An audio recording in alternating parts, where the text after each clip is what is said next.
우리 다 함께 묵도하심으로 3일 예배 하나님께 올려드리도록 하겠습니다.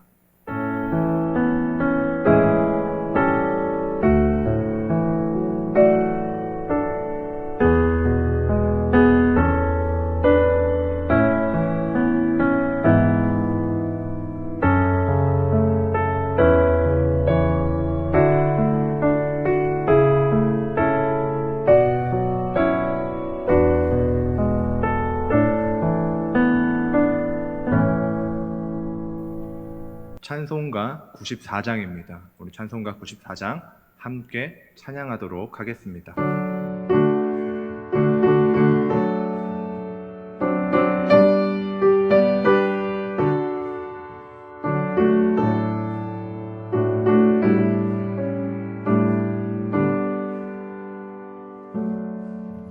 주 예수보다 더 귀한 것은 없네. 이 세상 부귀와 바꿀 수 없네. 영축을 내 대신 돌아가신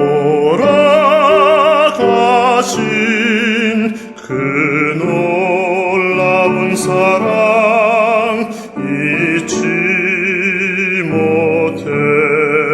세상 즐거움 다 버리고 세상 사랑 다 버렸네. 주 예수보다 더 귀한 것은 없네. 예수 밖에는 없네. 주 예수보다 더 귀한 것은 없네. 이 세상 명예와 바꿀 수 없네.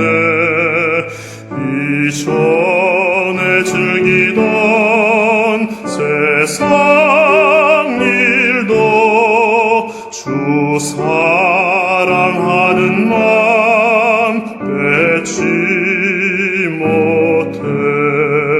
세상 즐거움 다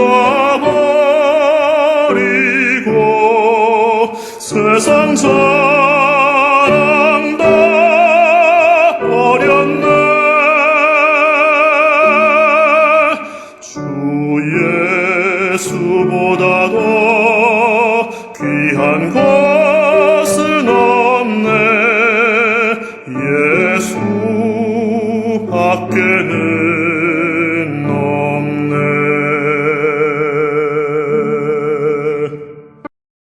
주 예수보다 더 귀한 것은 없네. 이 세상 행복과 바꿀 수 없네. 유혹과 핍박이 몰려와도 주 섬기는 내 맘 변치 않아. 세상 즐거움 다 버리고 세상 사랑 다 버렸네. 주 예수보다 더 귀한 것은 없네. 예수 밖에는 없네.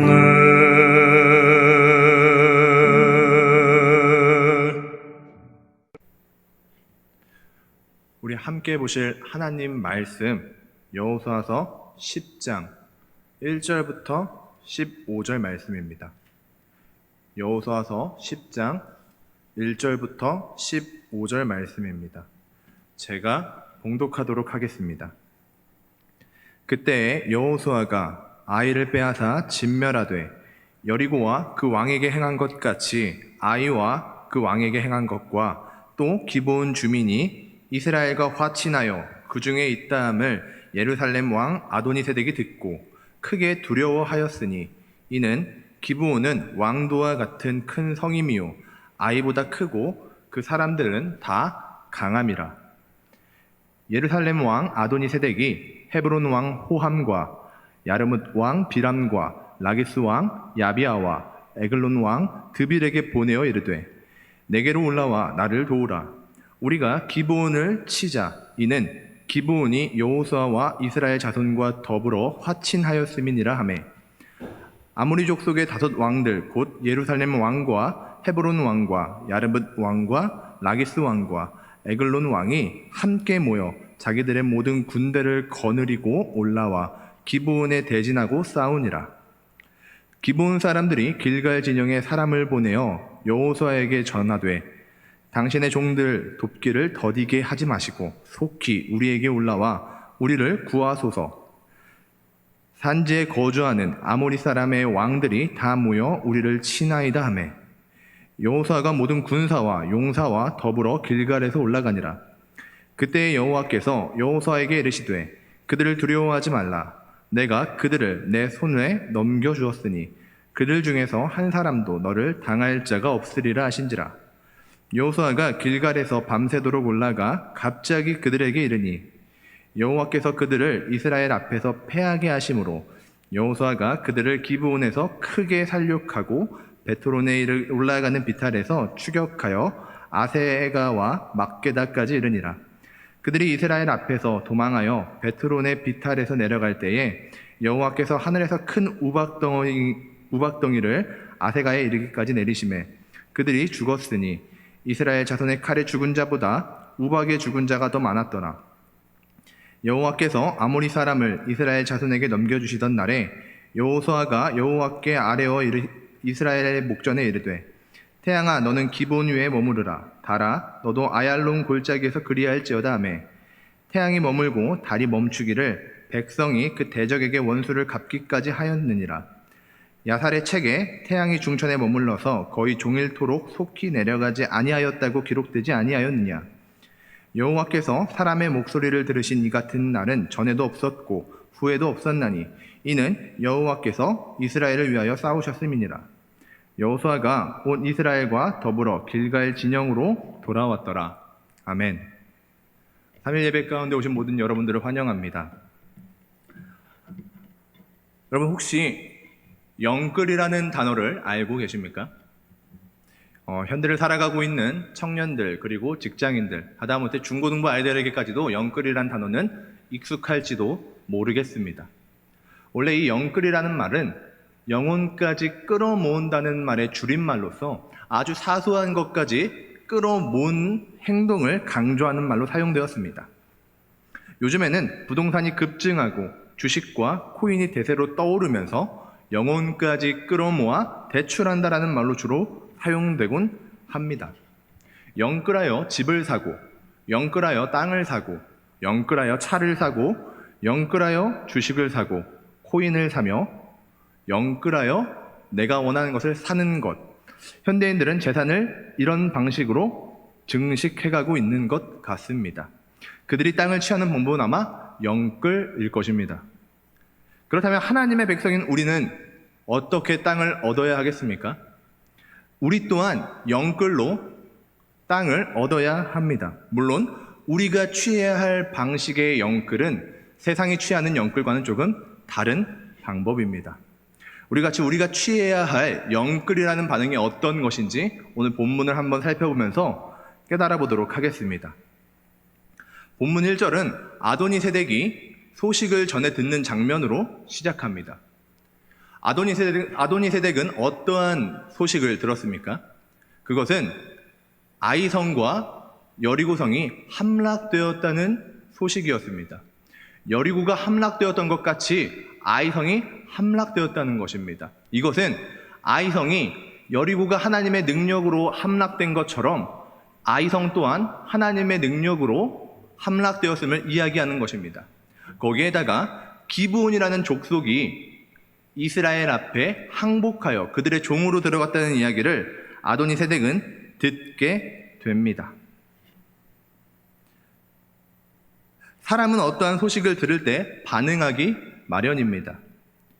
최근 코비드19가 연일 1000명을 넘어가면서 기사와 뉴스에 자주 등장하고 있습니다. 백신을 맞고 있음에도 불구하고 코로나가 전파되는 모습을 보면서 사람들은 방역을 강화하고 모든 예배를 비대면으로 전환시키고 소독을 자주 하고 외출을 자제하면서 코로나19를 방역하고 있습니다.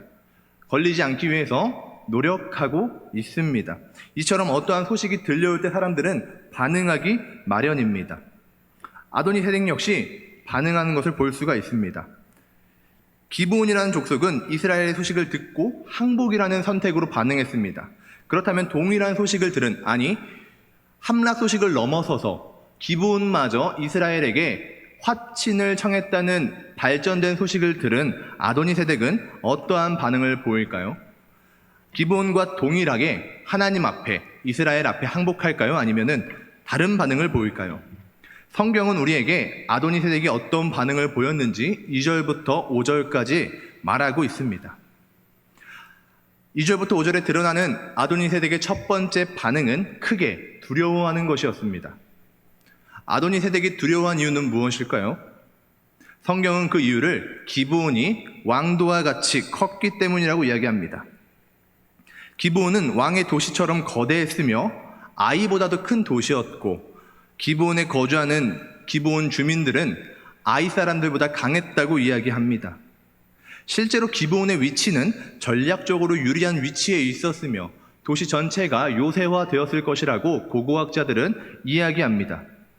이처럼 크고 전략적으로 유리한 기브온이라는 나라가 이스라엘이라는 이방 민족과 싸우지도 않고 그들에게 항복했다는 소식이 아도니세덱을 두렵게 한 것입니다.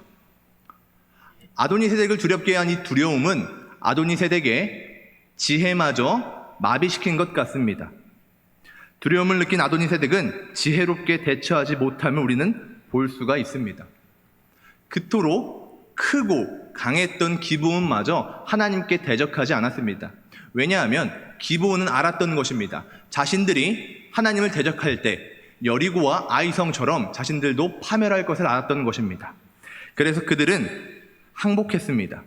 그리고 종으로라도 이스라엘에 들어갔습니다. 하지만 아도니세덱은 여기까지 생각하지 못합니다. 그의 지혜는 여기까지 도달하지 못합니다. 아도니세덱은 주변에 있는 지원군들을 불러 모아서 전쟁을 준비하기 시작합니다. 3절에서 4절을 보면은 아도니세덱은 헤브론, 야르뭇, 라기스, 에글론의 왕에게 지원을 요청합니다. 그리고 5절에는 그 지원 요청에 4명의 왕들이 모든 군사를 이끌고 기브온을 대적하며 진을 치는 것을 볼 수 있습니다. 사랑하는 성도님들, 아도니세덱은 연합군을 모아서 전쟁을 준비합니다. 전쟁의 이유는 가나안에 쳐들어온 이방 민족 이스라엘과 화친한 기브온을 척결하기 위함입니다. 즉 배신자를 처단한다는 나름의 의롭고 정당한 이유로 전쟁을 준비하는 것입니다. 이것은 몹시 합당해 보이지 않으십니까?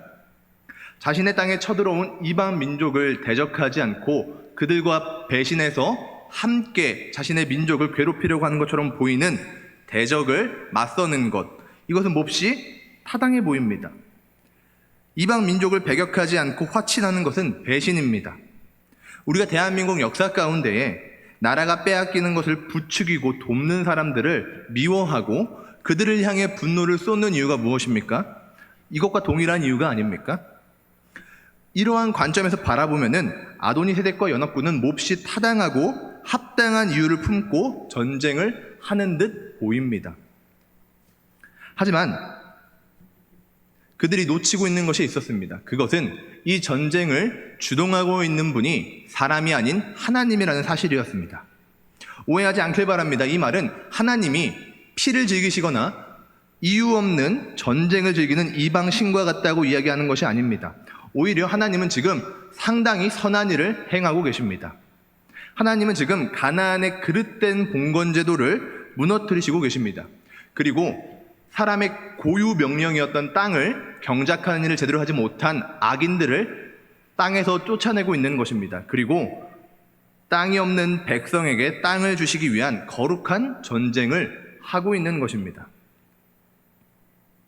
하나님은 이처럼 선한 뜻과 계획을 가지고 가나안과 전쟁을 하고 계시는데 아도니세덱과 그의 연합군은 이 사실을 놓치고 있는 것입니다. 그들은 스스로가 정당한 이유를 가지고 맞선다고 생각하고 있지만 오히려 그 반대입니다. 그들은 거룩하고 정당한 하나님의 전쟁에 반역하고 있는 것입니다. 사랑하는 성도님들, 무엇이 정당합니까? 선한 뜻과 계획을 가지고 하나님의 전쟁을 싸우시는 하나님이 정당합니까? 아니면 아도니세덱과 그의 연합군이 정당합니까? 본문 6절은 전쟁에 당면한 기브온의 반응을 나타내고 있습니다. 기브온은 길갈에 있는 여호수아와 이스라엘 백성들에게 도움을 청합니다. 히브리어 원어로 보면은 이들의 요청은 4가지 동사로 이루어져 있습니다. 손을 늘어뜨리지 마라, 빠르게 올라오라, 도우라, 구하라. 이 4가지 동사로 이루어져 있습니다. 그리고 이 4가지 동사는 지금 기브온이 처한 상황이 얼마나 급박하고 위협적인 상황인지 알려주고 있습니다. 그리고 그들이 얼마나 이스라엘의 도움이 필요한지를 우리에게 보여주고 있습니다. 이어서 7절에는 이들의 구원 요청을 들은 여호수아가 모든 군사와 용사를 동원해서 길갈로부터 출발하는 장면이 소개되어지고 있습니다. 여호수아는 모든 군사와 용사와 함께 올라갑니다. 이 모습은 전쟁의 규모가 어떠했는지를 우리에게 예측하게 해줍니다. 즉 6절과 7절을 통해서 이스라엘이 당면하게 될 전쟁이 얼마나 위협적이고 얼마나 큰 전쟁인지를 우리는 깨달을 수 있는 것입니다. 그리고 본문 8절부터 14절은 대규모의 전쟁이 어떻게 진행되어지고 어떠한 결과를 맺게 되는지 우리에게 말해주고 있습니다. 먼저 8절을 같이 한번 보도록 하겠습니다. 8절을 보면은 전쟁에 앞서서 하나님은 여호수아를 격려하고 있습니다. 하나님은 여호수아에게 이렇게 말씀하십니다. 두려워하지 마라. 아마 여호수아는 자신이 당면하게 될 전쟁에 두려워했던 것 같습니다.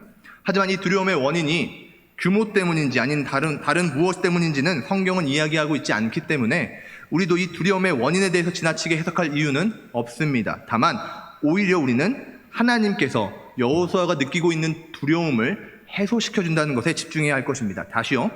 우리는 여호수아의 두려움이 무엇인지에 집중하는 것이 아니라 그 두려움을 하나님께서 해결시켜 주신다는 것에 집중해야 하는 것입니다. 여호수아가 두려워하지 않아도 될 이유는 무엇입니까? 그것은 하나님이 대적을 여호수아의 손에 넘겨주셨기 때문입니다. 아모리 왕들과 그들의 군사들은 여호수아의 앞에 설 수 없다고 하나님은 예언하십니다. 손에 넘기셨다는 이 표현은 여리고 전쟁과 아이 전쟁에도 등장하는 표현입니다. 즉 모든 승리를 가능케 하신 하나님께서 다시 한번 여호수아에게 승리를 주실 것을 말씀하고 계시는 것입니다. 그렇기 때문에 여호수아는 두려워할 이유가 전혀 없는 것입니다. 본문 9절을 보면 하나님의 보장을 받은 여호수아와 이스라엘이 밤새도록 올라가서 갑자기 전쟁을 시작하는 모습을 볼 수 있습니다. 여기서 우리가 주목해야 할 단어가 등장합니다. 바로 갑자기라는 단어입니다.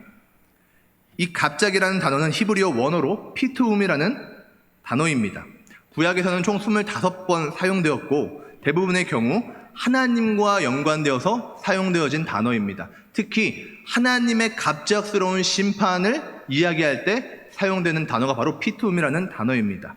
근데 특이하게 여호수아서에는 두 번 등장하는데 두 번 모두 여호수아와 관련되어서 사용되어집니다. 그리고 그 두 번 모두 전쟁을 기습하는 장면에서 사용됩니다. 여러분 이것이 무엇을 의미할까요? 제가 왜 굳이 이 단어에 집중해서 이야기하는 것일까요? 그것은 정복 전쟁이 땅을 선물하시는 하나님의 거룩한 전쟁임을 기억할 때 기습이라는 사람의 전술은 단순한 전술이 아닌 하나님의 심판의 도구가 됨을 의미하는 것입니다. 다시 쉽게 말씀드리면은 이 피투움이라는 갑자기라는 단어가 구약에 총 25번 등장하는데 여호수아를 제외하고는 하나님의 갑작스러운 심판을 이야기할 때 등장하는 단어입니다. 근데 여호수아에서는 여호수아서에서는 여호수아가 전쟁을 할 때, 모두 기습을 할 때 등장하는 단어로 피투음이 사용되어집니다. 이것은 단순히 여호수아의 기습은 사람의 전략이 아니라 사람의 전략까지 들어서 쓰시는 하나님의 심판임을 이야기하고 있는 겁니다. 더 쉽게 이야기하면은 전쟁의 시작부터 하나님이 전쟁을 펼치고 계신다는 것을 말하고 있는 것입니다. 전쟁의 시작부터 하나님이 직접 싸우신다는 이 사실은 전쟁이 진행될수록 더욱더 명확하게 드러납니다. 우리 10절부터 14절까지를 보면 아주 잘 나타나 있습니다. 10절을 히브리어로 보면 하나님은 적들을 이스라엘 앞에서 혼란스럽게 하십니다. 그리고 그것을 통해서 적들을 패하게 하셨다고 성경은 이야기합니다. 그리고 11절을 보면 하늘로부터 우박이 내려와 적들을 섬멸하는데 이 우박에 죽은 숫자가 이스라엘 자손의 칼에 죽은 숫자보다 많았다고 성경은 증언합니다. 이스라엘은 온 용사와 온 군사가 동원되었습니다. 자신들이 가지고 있는 최대의 전력으로 전쟁에 임했다는 것입니다. 하지만 그들은 그들의 전략으로 이기지 않았습니다. 그들의 전력과 그들의 전략은 하나님의 일하심 앞에 너무나도 작은 것에 불과했습니다. 그들의 칼에 죽은 숫자보다 하나님이 내리신 우박에 죽은 숫자가 훨씬 많았다고 이야기합니다. 이것은 전쟁을 하나님께서 주관하고 계심을 보여주는 것입니다.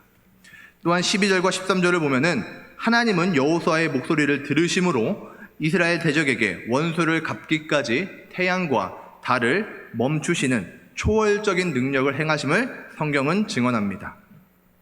우리는 이 장면을 통해서 하나님께서는 자연까지 다스리시며 또 자연을 통하여서 여호와의 전쟁을 스스로 싸우고 계심을 볼 수 있습니다. 이처럼 하나님은 전쟁의 승리를 예언하심은 물론이요, 전쟁의 시작부터 전쟁의 끝까지 하나님께서 주동적으로 전쟁을 싸워가고 계십니다. 15절에서 이스라엘이 길갈 진영으로부터 내려갈 수 있었던 이유마저 하나님의 거룩한 전쟁을 주동적으로 싸워나가신 하나님 때문입니다.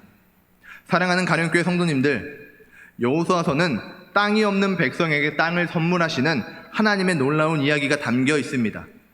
하나님은 땅을 선물하시기 위해 가나안에서 거룩한 전쟁을 싸우십니다. 왕과 권력자들에게 묶여있는 사람들과 토지를 해방시키시고 그 땅을 새롭게 분배하심으로 땅이 없는 백성에게 땅을 선물하십니다. 이 거룩한 전쟁은 악인들에게는 두려운 소식이었고 하나님을 따르는 선한 자들에게는 축복의 소식이었습니다.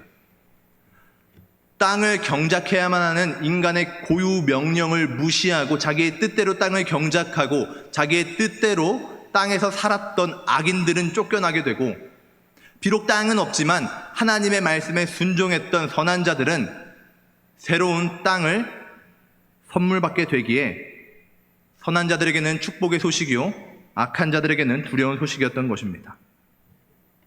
이처럼 거룩한 전쟁을 싸워나가시는 하나님의 모습 속에서 이스라엘 백성은 땅을 소유하는 방법이 무엇이고 땅을 소유받은 백성은 어떻게 땅에서 살아가야 하는지 그 책무를 깨닫게 될 것입니다.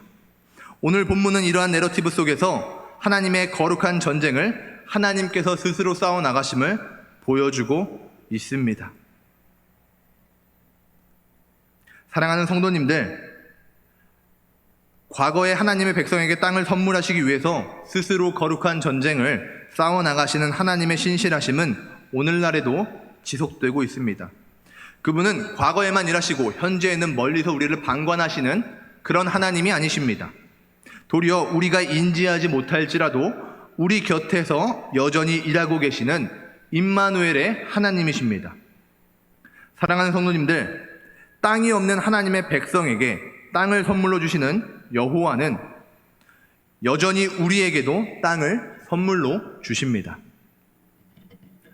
오늘의 본문과 여호수아서는 땅을 선물로 주시는 하나님 앞에서 인간이 어떻게 땅을 얻을 수 있고 하사받은 땅을 어떻게 경작해야 하는지를 우리에게 가르치고 있습니다. 우리는 여전히 홀로 그 땅을 주시기 위해서 거룩한 전쟁을 하시는 하나님의 말씀을 청종해야만 합니다. 그분을 따라야만 할 것입니다. 내 이기심과 내 욕심을 위해서 내 방법을 택하는 것이 아니라 말씀을 청종함으로 하나님의 방법을 선택하는 것, 그것이 땅을 받는 백성의 자격이며 주어진 땅을 하나님의 명령으로 수행하는 곳으로 만드는 백성의 책무입니다. 오늘 우리에게 주어진 말씀을 바라보므로 우리가 취해야 할 반응이 무엇일까요? 그것은 너무도 명백하고 명확합니다.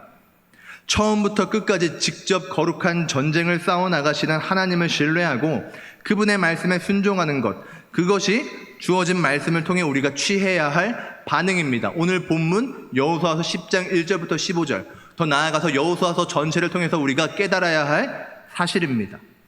사랑하는 여러분, 땅을 얻기 위한 우리의 반응은 영끌입니다.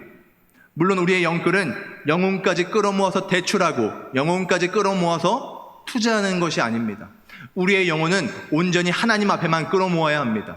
우리는 영혼을 끌어모아 하나님께 순종해야 합니다.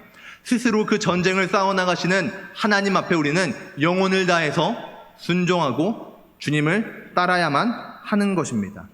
말씀을 맺겠습니다. 오늘의 본문은 땅을 선물하시기 위해 처음부터 마지막까지 사람을 통해서 직접 싸우시는 하나님의 신실하심과 선하심에 대해서 이야기하고 있습니다. 하나님은 당신의 백성에게 땅을 분배하시고 하나님의 명령을 올바르게 수행하지 않는 악인들에게는 땅을 빼앗으십니다. 이 놀라운 사실은 오늘날을 살아가는 하나님의 백성들에게 어떠한 삶의 모습으로 살아가야 하는지를 가르쳐주고 있습니다.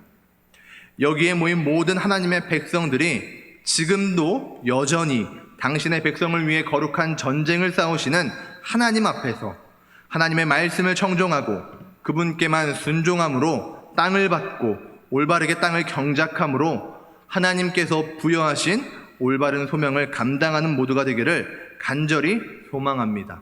또한 사람의 재능과 능력, 주어진 환경과 상관없이 홀로 구속의 역사 가운데서 구속을 성취하시는 하나님의 깊은 은혜를 매일의 삶에 누리고 경험하는 놀라운 은혜가 있기를 간절히 기도합니다. 기도하겠습니다.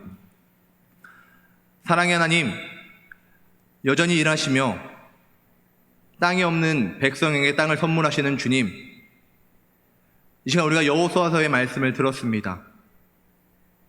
지금 이 말씀을 들은 우리의 반응이 우리의 영혼을 다해서 하나님을 따르고 그 말씀에 청종하는 반응이 되기를 간절히 기도합니다.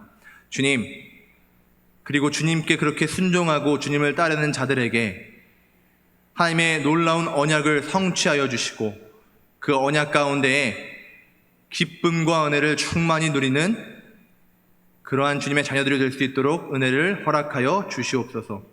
하나님께서 역사하여 주시기를 간절히 간구하며 예수님의 이름으로 기도드립니다. 아멘. 우리 찬송가 401장, 찬송가 401장 같이 찬송하도록 하겠습니다.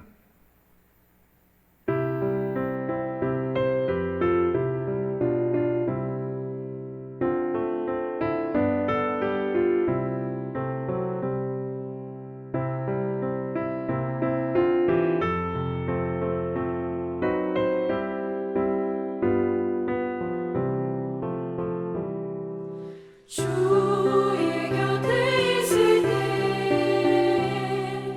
마음이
주기도문으로 예배를 마치도록 하겠습니다.